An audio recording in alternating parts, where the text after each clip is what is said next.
അപ്പോൾ ഇത് നമ്മളെ അൽഫോൺസ് മാവ് കേട്ടോ. എന്താ അൽഫോൺസ്, ഇതിൻ്റെ ലീഫിനൊക്കെ ഒരു പ്രത്യേകതയാണ്. അപ്പോൾ ഇത് കായ്ച്ചിട്ടുണ്ട്. ഈ അൽഫോൺസ് കായ്ക്കുമ്പോൾ ഏകദേശം ഒരു 4-5 വർഷമൊക്കെ എടുക്കുന്ന പറയല്. അപ്പോൾ ഇത് നമുക്ക് ഈ വർഷം കായ്ച്ചിട്ടുണ്ട്. ഇതിന്മേൽ ഒരു മാങ്ങ നമുക്കിപ്പോൾ പാകമായിട്ട് ഇപ്പോൾ കവറിട്ട് വെച്ചിട്ട് അത് പാകമായിട്ടുണ്ട്. ഇവിടെയൊക്കെ മാങ്ങ ഉണ്ട്. 5-6 മാങ്ങ ഇപ്രാവശ്യം നമുക്ക് ഇതിന്മേൽ കായ്ച്ചിട്ടുണ്ട് കേട്ടോ. അപ്പോൾ നമ്മൾ കവറിട്ട് കൊടുത്താൽ അപ്പോൾ ഇതിൽ തന്നെ പഴുത്ത് കിടക്കുന്നുണ്ട്. അപ്പോൾ കാണിച്ചു തരാം കേട്ടോ. അപ്പോൾ അതിൽ ഈ കവറിൽ തന്നെ ചാടി കിടക്കുന്നുണ്ട് പഴുത്തിട്ട്.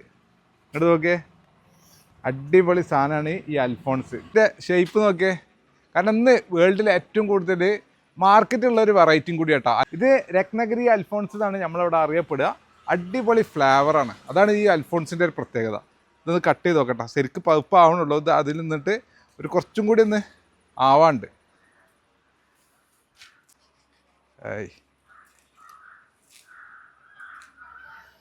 അടിപൊളി, നല്ല സ്മെല്ലും കേട്ടോ.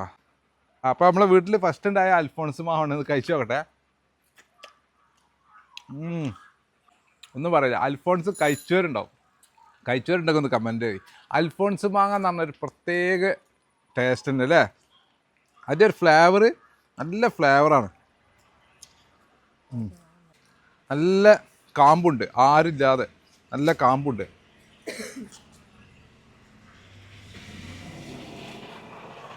ഇങ്ങോട്ട് വാ. ഇന്ന് അഭിപ്രായം പറഞ്ഞാൽ നല്ല ഏത് മാങ്ങ കിട്ടിയാലും ഇഷ്ടം പോലെ തിന്നുന്ന ആളാണ്. അത് നോക്ക്, എന്നാ കഴിച്ചു നോക്ക്, എങ്ങനെയുണ്ട് നോക്ക്. ശരിക്കും പറയും അറിയില്ല. നല്ല മധുരമില്ലേ? അപാര മധുരമില്ലേ? നമ്മളെ മൂവാണ്ടമാവിനെക്കാട്ടി മധുരമില്ലേ? ഇല്ലേ? അപ്പോൾ നല്ല വെറൈറ്റിയാണ് അൽഫോൺസ്. കാരണം ഈ അൽഫോൺസ് മാവ് വെച്ച് കഴിഞ്ഞാൽ പെട്ടെന്ന് കായ്ക്കൂല കേട്ടോ. ഒരു 4-5 വർഷം എടുക്കുന്നുണ്ട്.